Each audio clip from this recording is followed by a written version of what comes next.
Sanbata Arsenaal fi Manchester Cityin imala waancaa Afriif gochaa jiran daran cimsataniiru. St James Parkitti Manchester City waliin kan morkate Newcastle United dirree fideegsaa fuulratti 3-1 Manchester City kan mo'atame Harvey Barnes goolii ittiin inni galcheen Newcastle United dursa qabachiisetti kan ture ta'us garuu 3-1 mo'atamuudhaan ammas Manchester Cityin mo'atamee dorgommii keessaa kan ba'e Omar Marmush goolii 2 Savinio goolii 1 galchanii Manchester Cityin injifachuun nusa xumuraatiif kan darbe kilaboonni lamaan bara dorgommichaatiin dorgommii hundaanuu yeroo 5ffaaf kan waliin morkatanii Manchester Cityin yeroo 4 kan injifate kana keessaa FA England fi akkasumas Karabaodhaan Newcastle United injifatee dorgommii keessaa kan baase Manchester Cityin imala waancaa Afriif gochaa jiru daran cimsateera. Premier League Englandin sadarkaa lammaffaarratti kan argamu Karabaodhaan xumuraaf ga'eera.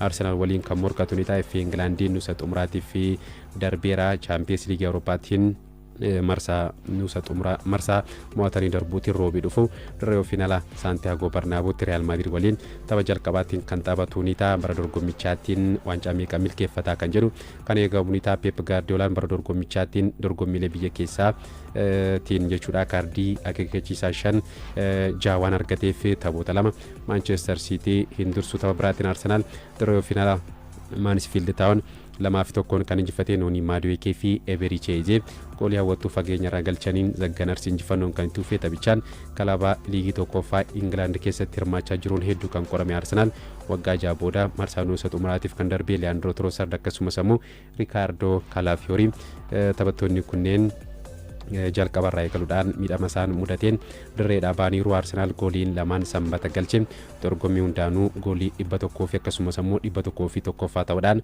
galmaa'eera bara kana jechuudha. England keessatti bara kana goolii 100 ga'uudhaan kilaba jalqabaatti akka liigota gurguddaa Awurooppaatti ammoo sadarkaa sadaffaarratti argama. Bayern Munich fi Barcelona qofaan kan caalamu Arsenaal akkuma Manchester City waancaa Afriif morkachaatti kan jiru. tapha darbaa tokko Premier League England kan taphate Arsenal garaagarummaa qabxii 7 Premier League England kana dursaatti kan jiru. Sanbatuma dirree finala Wrexham waliin kan taphate Chelsea qoramuus Afriif lamaan injifate marsaa taanuuf darbeera. tapha idilee goolii 2 qixaa bahuudhaan daqiiqaa dabalataa 30 dabalameen Chelsea kan injifate. Wrexham daqiiqaa 30 olii fi taphattoota 10 taphachuudhaaf kan inni dirqame taphataan kilabichaa George Dobson kaardii diimaadhaan dirreedhaa kan ba'e. Josh Achepong, Alejandro Garnacho fi Joao Pedro Chelseadhaaf goolii 3 galchaniiru. goolii tokkitti kan biraammoo taphataa Wrexhamitu garee ofirratti kan galche. taphaarraa West Ham United fi Brentford waliin morkataniin booda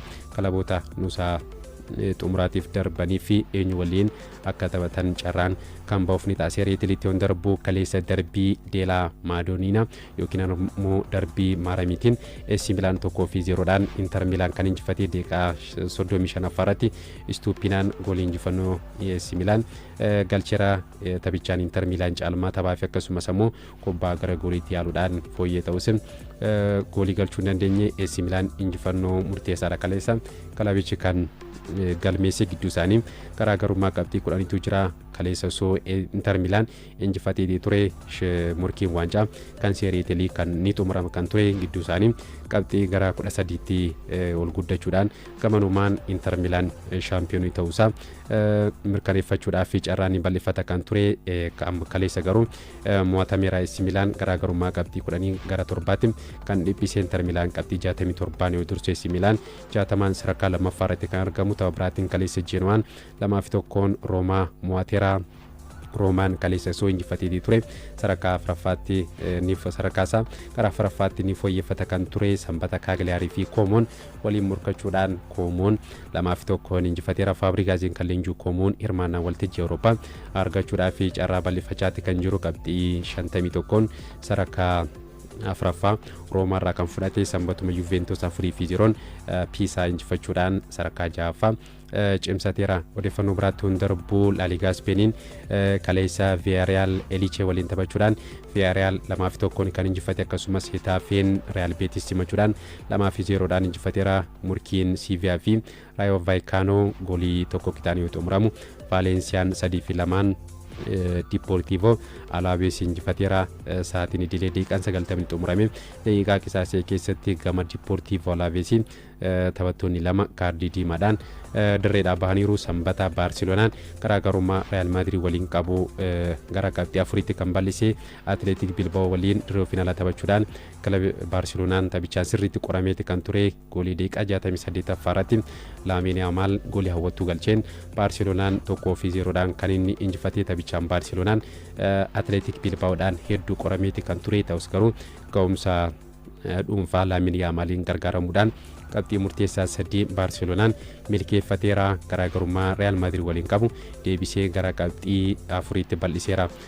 Baarseloonaan tapha biraatiin Atletico Madrid fi Real Sociedad morkii taasisaniin Atletico Madrid 3-2 injifateera. Solos akkasumas ammoo Solos goolii tokko Gonzalez ammoo goolii 2 Atletico Madrid fi galchaniin Atletico Madrid qabxii murteessaa 3 milkeeffateera. Hirmaannaa Champions League Awurooppaa argachuudhaaf imala taasisaa jiru daran cimsateera. Odeeffannoo biraattiin darbuu Champions League Awurooppaatiin taphoonni marsaa mo'atanii darbuu kilaboota 16 hirmaachisuu boru taphatamu kan eegalu ni ta'a. Boru galgala sa'aatii 2:45 eegalee Galatasaray Liverpool kan simatu ni ta'a.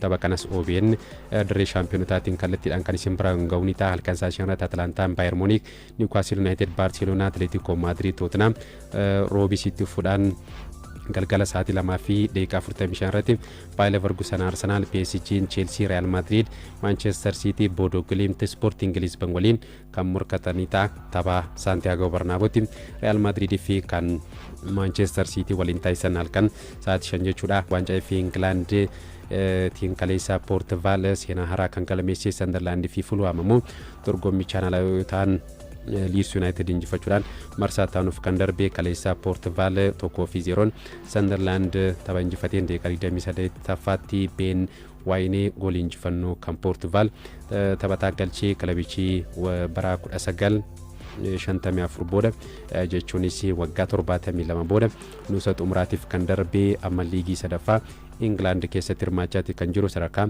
xumuraa irratti kan argamu kaleessa garuu Sunderland dorgommii keessaa baasuudhaan seenaa haaraa kan inni katabee tapha biraatiin Leeds United 3-0 Norwich City injifateena dirree fi deeggarsaa fuuldatti Longstaff Goodmanson akkasumas ammoo Piroe goolii injifannoo kan Leeds United galchaniiru. Fulham deeggartoota fuulduratti 1-0 Southampton kan inni mo'atame sa'aatii daqiiqaa 90 xumuramee daqiiqaa qisaasee tokkoffaatti Ross Stewart goolii injifannoo kan Southampton galchaniiru. Har'a West Ham United fi Brentford kan waliin morkatanii ta'a. CB Premier League Itoophiyaa torbee 23ffaattiin kilaboonni yaaddoo sadarkaa gadii keessa jiran yoo injifatan murkii waancaa keessa kilaboonni jiranu kaleessa osoo milkaa'in kan isaan hafanii Istaadiyeemii Saayinsii fi Teeknooloojii Adaamaatti tapha deeggartoonni hedduu istaadiyeemitti argamaniin Walaayittaa Dichaan goolii 3-1 Buna Sidaamaa injifateera. Kilaboota lachuura deeggartoota hedduutu istaadiyeemii keessaa kan ture caalatti garuu kan deeggartoonni Walaayittaa Dichaa lakkoofsaan hedduudha kan turanii Walaayittaa Dichaan liigicha keessa turuudhaaf morkachaati kan jiru. Bunni Sidaamaa immoo shaampiyoonummaadhaaf murkiin taasisan dirree keessatti daran hawwataadha kan ture. Keessattuu taphattoonni Walaayittaa Dichaa jalqaba hanga xumuraatti haalaan kan isaan morkatanii ga'umsa dirree keessatti amansiisaa mul'isaniin injifachuunis ni malaaf kan ture. Walaayittaa Dichaan boqonnaa dura hojii maneesaa kan xumuree daqiiqaa 2 keessatti goolii 2 taphattoonni kilabichaa galchaniiru. Daqiiqaa 28ffaatti Kidaanii Asaffaa goolii Walaayittaa Dichaan ittiin dursu kan inni galchee. Gooliin kun guutumatti dogoggora goolii egaa Walaayittaa Buna Sidaamaa Emmanuel Kaaliin kan galtee kubbaa qilleensa irra dhuftee deebisuudhaaf goolii isaa dhiiseeti kan ba'e. Ba'us garuu kubbitti deebisuu hin arganne. Kubbitti deebisuudhaaf ba'uun isaa immoo murtoo dogoggoraati kan ture. Taphattoonni kan akka Sararatisaa kan Yaareed Baay'eefaa osoo jiranuu goolii isaa dhiiseeti kan ba'e. Emmanuel Kaalii fi Yaareed Baay'ee kubbitti deebisuudhaaf wal hubachuu hin dandeenye. Dogoggorri goolii egaa Buna Sidaamaa kilabicha gatii kaffalchiisee goolittiin taphattoota Walaayittaa Dichaatti daranuu haamilee fi kaka'umsa kan hortee turtii daqiiqaa 2 booda dursaan taphattoota kan Walaayittaa Dichaa Malkaamuu Boggaale addaan itti bu'uudhaan goolii lammaffaa kan inni ida'ee. Gooliin kunis dogoggora taphattoota Buna Sidaamaatiin kan galtee jalqaba. Goolii egaan kan buna Sidaamaa kubbaa rogarraa dhiitamtee haalaan ofirraa fageessuu hin dandeenye lammatammoo taphattoonni isaa fi kan biroo kubbaa deebitee akka irratti yaalamne taasisuu hin dandeenye taphattoonni kan buna Sidaamaa taphni boqonnaa duraas 2-0dhaan dursummaa Walaayittaa Dichaatiin kan xumurame boqonnaa dura Walaayittaa Dichaan kubbaa to'achuudhaan caalamus goolii galchuu dhiibbaa uumuu irra deddeebiin sarara penaaltii garee faallaa keessa seenuun akkasumas fedhii fi kaka'umsa olaanaan taphachuudhaan olaantummaa fudhateeraa taphichaan jijjiirame kan seene Yaareed Darzaa daqiiqaa 67ffaatti fageenyarraa sarara penaaltiin alarraa goolii hawwattuu Walaayittaa Dichaa fi goolii sadaffaa kan galchee akkasumas immoo guyyoota muraasa dura buna Sidaamaaf kan mallattee Isaabeel Yaaloo jijjiiramee seenuudhaan daqiiqaa 80ffaatti goolii galchus Walaayittaa Dichaan 3-1 buna Sidaamaa kan irra aanee dursaan liigichaa bunni Sidaamaa kaleessa yeroo jalqabaatiif Pirimeer Liigii Itoophiyaa bara kanaatiin gooliin 3 kan irratti galee dabalataan immoo yeroo duraatii fi boqonnaa dura gooliin 2 kan irratti galee Yaareed Baay'eef Dastaa Daamuun kan durfamu sararri ittisaa buna Sidaamaa bara dorgommichaatiin bunni Sidaamaa murkataa waancaa akka ta'uu fi taphattoonni kunneen ga'umsa baay'isa mul'isanus kaleessa dogoggorri gooleegaa qalabichaa akkuma jirutti ta'e qindoominni isaaniis gaariin turre taphattoonni sarara gidduus ga'umsa gadaanaa mul'isuudhaan caalatti sarara ittisaa bunni Sidaamaa akka saaxilamu kan isaan godhanii taphataan sarara gidduu kan buna Sidaamaa Yoosef Yohaannis sababa adabbiitiin keessattuu adabbiidhaan jiraachuu dhabuunsa buna Sidaamaa sirriitti kan miidhee Walaayittaa Dichaan Kaarlos Daamtoo innis adabbiin taphachuu baatus Walaayittaa Dichaan garuu kaleessa ga'umsa amansiisaa waliin qabxii murteessaa 3 kan milkeeffatee taphattoota jijjiiramanii seenan dabalatee gooleegaadha hanga sarara fuulduraatti waan qaban hunda kennaniiru taphattoonni Walaayittaa Dichaa qarqara lamaan akkasumas immoo sarara gidduuratti akka barbaadanitti kaleessa taphachaatti kan isaan turanii taphattoonni sarara gidduu Walaayittaa Dichaa kan buna Sidaamaa sochii isaanii daangessuudhaan taphaan ala kan isaan taasisanii waliigalaan malamalteen taphaa leenjisaa Masaay Tafarii buna Sidaamaa taphaan ala gochuudhaan qabxii 3 kilabichi kan murteessaa milkeeffatee leenjistoonni lamaan taphaan booda OBN waliin turtii godhaniin leenjisaan buna Sidaamaa Yaareed Gammachuu dogoggorri gooleegaa kilaba keenya gatii nu kaffalchiiseera jechuudhaan cimni Walaayittaa Dichaa akkuma jirutti ta'e dhuunfaan taphattoonni kilabichaa kan buna Sidaamaa jechuudha dogoggora hojjetaniiru kan isaan jedhani kan Walaayittaa Dichaa Masaay Tafarii immoo cimni kan morkataa keenya adda baafachuudhaan irratti hojjenneera gama xiinsammuunis haalaan taphattoonni koo dirree keessatti morkataniiru qabxiin tapha kanaamoo taphoota taananiin qabxiin kilabicha akka fooyyessuu fi qomaacha olaanaa qaba akkasumas deeggartoota hedduu istaadiyeemitti argamuudhaan nu deeggaran galateeffachuu barbaachuudhaan kan isaan dubbatanii Walaayittaa Dichaan qabxii murteessaa 3 kaleessa kan argate tapha kaleessaatiin dura kilabichi qabxii 23 sadarkaa 18ffaarra kan ture amma qabxii 26 yeroofis ta'u hanga kilaboonni biroo morkatanitti sadarkaa 13ffaatti ol kan dhufe bunni Sidaamaa qabxii 42 walitti qabachuudhaan hanga kilaboonni sadarkaa 2ffaa fi 3ffaarra jiran Hawaasaa fi Nageellee Arsiin morkattoota isaanii waliin taphatanutti garaagarummaa qabxii 5 CB Pirimeer Liigii Itoophiyaa kan dursaatti kan jiru kaleessuma Adaamaatti murkii waancaa keessa kan jiru Machaalee Yuunivarsiitii Walwaaluu Addigiraat waliin morkachuudhaan goolii maleedha kan xumure taphichaan gama Machaaliin Chernet Gugsaa rukutaa penaaltii kilabicha argate osoo hin galchiin kanaaf gooleegaan Yuunivarsiitii Walwaaluu Addigiraat rukutaa penaaltii Chernet Gugsaa kan jalaa deebisee Yuunivarsiitii Walwaaluu Addigiraat tapha kaleessaatiin daqiiqaa 90 guutuu kubbaa kallattii goolii eege tokkollee osoo hin yaaliin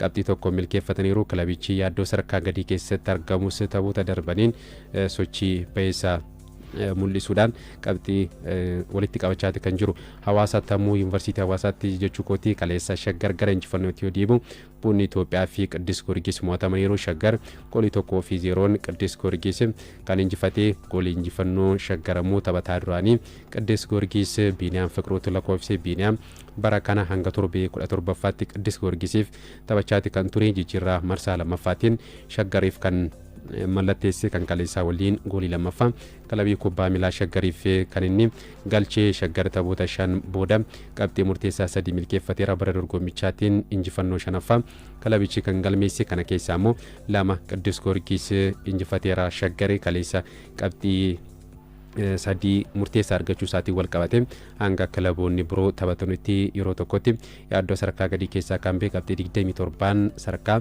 11 irratti kan argamu tapha kaleessaatiin dura qabxii 24 sadarkaa 16 irra kan ture Premier League Itoophiyaatti akkuma beekamu tapha tokko injifachuun sadarkaa hedduu akka fooyyessitu kan gargaarudha. Tapha biraatiin Itiyoo Elektirikii fi Bunni Itoophiyaa waliin morkachuudhaan Itiyoo Elektiriik 2-1 kan injifate kilaboonni lachanuu taphoota torbee 22ffaa injifachuudhaan miira injifannootiin kan waliin morkatanii ta'us Itiyoo Elektiriik 2-1 injifateera. Naatnaa'el Dubbaale fi Paatrik Siiboomaanaa Itiyoo Elektiriikii fi goolii injifannoo galchaniiru. Paatrik Siiboomaanaa taphoota lamaan walitti aansee kilabichaaf goolii galchuu isaatii goolii takkiitti Buna Itoophiyaa mo'amuu irraa hin baraarre immoo Hamzaa Sulxaanota kan lakkoofsee Elektiriik taphoota lama walitti aansee injifateera. Bunni Itoophiyaa immoo taphoota 5 booda kaleessa kan inni mo'atame. Premier Leaguein Itoophiyaa kun har'asitti fuudhaan istaadiyeemii yuunivarsiitii Hawaasaatti sa'aatii 9 eegalee Baahir Daar Nageellee Arsii waliin kan morkatan ni ta'a. Nageellee Arsiin taphoota 3 darban injifachuu hin dandeenye har'a kan injifatu taanaan sadarkaa lammaffaa Hawaasa irraa kan fudhatu ni ta'a. Akkasumas immoo garaagarummaa Buna Sidaamaa waliin qabu gara qabxii lamaatti dhiphisuudhaaf carraa kan argatu ni ta'a. Har'a kan injifate yoo ta'e sa'aatii 12 irratti Maddeen Hadiyyaa Hosaanaa istaadiyeemii yuunivarsiitii Adaamaatti ammoo istaadiyeemii saayinsii fi teekinooloojii Adaamaatti ammoo sa'aatii 9 eegalee Midira Ganna Shiree Faasiil sa'aatii 12tti ammoo Baankiin Daldala Itoophiyaa Dirreedawaa waliin kan morkatan ni ta'a. Borus Adaamaatti Hawaasaan Maqala Sabaa Indartaa Hawaasaatti ammoo Adaamaan Arbaa Minci waliin CB Premier League Itoophiyaa kanaan kan waliin morkatan ni ta'a.